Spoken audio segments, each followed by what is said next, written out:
बचपन में हम सबको जो मोटिवेशनल मुहावरे सुनाए जाते थे मोटिवेट करने के लिए, मुझे ये मुहावरे कभी खास समझ नहीं आए। मेरा दिमाग एडवांस लेवल पे वक्त के साथ चल रहा था, या वो लोग सोचते थे कि ये मुहावरे किसी भी जमाने पे किसी भी वक्त पर फिट हो सकते हैं। तो इसी तरह एक दिन मैं बैठा हुआ घर पे, होमवर्क, गर्मी की छुट्टियां थी, होमवर्क बाकी था। मेरे मॉम आए, मेरे मॉम ने कहा कि होमवर्क कर ले। मैंने कहा अभी बहुत छुट्टियां पड़ी हैं, कोई बात नहीं, कर लेंगे, इतनी क्या जल्दी है। My dad came there and he said, कल करे सो आज कर, आज करे सो अब। आई बी लाइक, अच्छा ये क्या बात कह दी, ठीक है। तो मैंने सारा होमवर्क फिनिश कर दिया। सारा तो नहीं। सच बोलूं तो एक पेज, मैंने एक पेज फिनिश कर दिया, वो भी ड्राइंग की बुक का। पर बात मैंने इतनी दिल पे ले ली, इतनी सीरियसली ले ली कि मैं बाहर गया पड़ोस वाले अंकल के घर के पास, और वहां जाके मैंने उसकी गाड़ी के नीचे आलू बम लगा दिया कि ब्लास्ट बम। अब तुम लोग सोच रहे होगे कि इस बात से क्या connection. So let me explain you. पहली बात, वो अंकल के साथ मेरी खुन्नस क्या थी। बचपन में हम सब शरारतें करते हैं, ठीक है, मेरे घर वाले करने नहीं देते थे इतनी, बट फिर भी किसी के घर वालों को क्या पता गंगाधर ही शक्तिमान है। तो फिर मैंने उस अंकल के घर की एक दिन घंटी मारी, अपने फ्रेंड्स के साथ गया था और घंटी बजा के भाग गए। अब मेरे फ्रेंड्स इतने कमीने थे, उन्होंने मुझे बताया नहीं, उन्होंने उस घर की पहले ही घंटी बजा दी थी एक बार। तो अंकल पहले से रेडी होके बैठा हुआ था कि कब मेरा शिकार आएगा, मैं उसे जकड़ लूंगा। और वैसा ही हुआ, मैंने घंटी बजाई, यहां से अंकल ने हाथ पकड़ लिया। तू कहां जाएगा, आज तो हाथ आया है, ये हाथ हमका दे दे। जो मैं डर गया। और खुन्नस उस बात की नहीं थी, खुन्नस इस बात की थी, अपनी खूबसूरत बेटी के सामने, अपने पूरे परिवार के सामने उसने मुझे लेक्चर दिया कि यही सीखते हो तुम, लोगों के घर की घंटियां बजा के भागना। मैं कितने दिन से परेशान हूं कि घंटी कौन बजा के भाग आया है। आशा, मुबारक हो एसीपी प्रदुमन, तुमने तो बहुत बड़ा केस सॉल्व कर लिया आज। तो मैं उस पर खुन्नस दिया। मैंने सोचा था कि एक दिन जब बड़ा आदमी बन जाऊंगा, इसका घर खरीदूंगा और फिर इसके सामने घर की घंटी बजाऊंगा कि ले मेरा है, अब मैं बजाऊंगा ऐसे। उखाड़ ले जो उखाड़ सकता है। पर अब डैड की बात सुनना ज्यादा इंपॉर्टेंट था। डैड भी लाइक कि कल कहे सो आज कहे, आज कहे सो अब।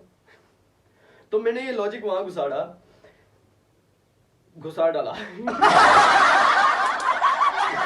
तो वो लॉजिक वहां पे घुसाया मैंने, और मैंने सोचा कि यार अब पैसे तो है नहीं कि घर खरीद सकूं, पर 5 रुपए हैं, आलू बम तो मिल ही सकता है।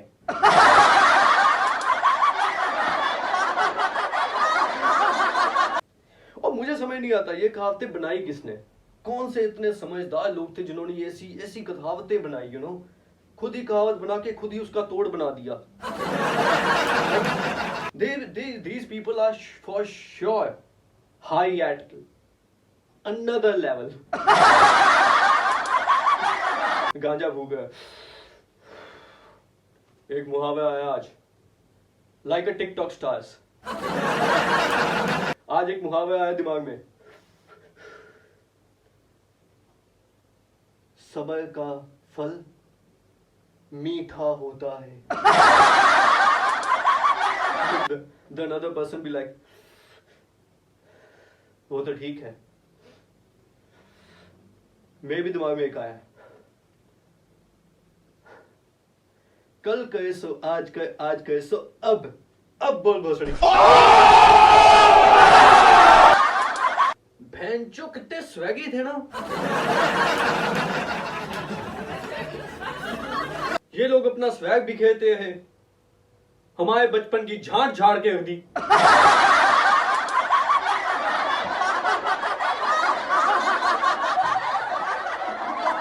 So after some days of completing my homework, my dad came again to me and he be like, okay, क्या हुआ?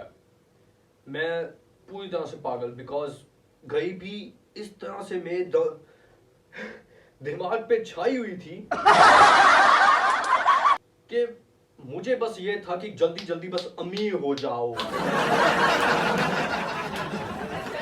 सुबह उठूं और कोई कहे कि बेटा तुम तो हमारे बेटे हो, हमने इन्हें बस दान में दिया हुआ था कुछ देर के लिए,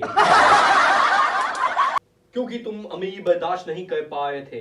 डॉक्टर ने कहा था अमीर लोगों के बीच रहोगे तो मर जाओगे, इसलिए गरीबों को दे दो, जब बड़ा हो जाएगा तो वापस ले जाना। बस उस दिन का इंतजार कर रहा था मैं, जो आज तक नहीं आया।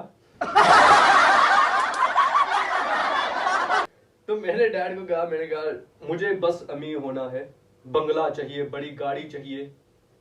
बिल गेट्स को देखो, उसने कौन सी पढ़ाई की है, कॉलेज ड्रॉप आउट है वो।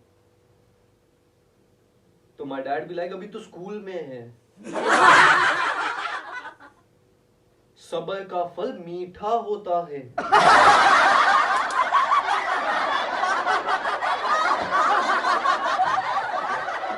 आई बी लाइक थोड़े दिन पहले आपने कहा था ना, कल कहे सो आज कहे, आज कहे सो अब।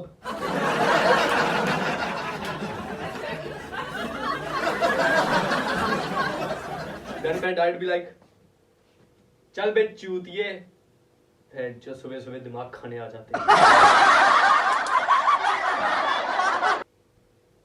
आप आए थे मेरे पास, मेरे कमरे में, इसीलिए कहा चूतिए, हमारे घर में एक ही कमरा है। I am the one, the way your son don't need a gun to get respect up on